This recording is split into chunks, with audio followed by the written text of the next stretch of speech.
Did you know there's a planet where it literally rains diamonds?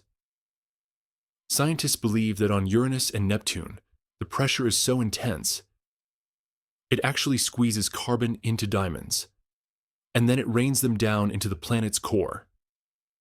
In fact, scientists have even recreated this diamond rain in labs here on Earth, using powerful lasers. But here's the wild part. These diamonds might not stay solid forever. They could melt into a glowing, liquid diamond ocean under the right conditions.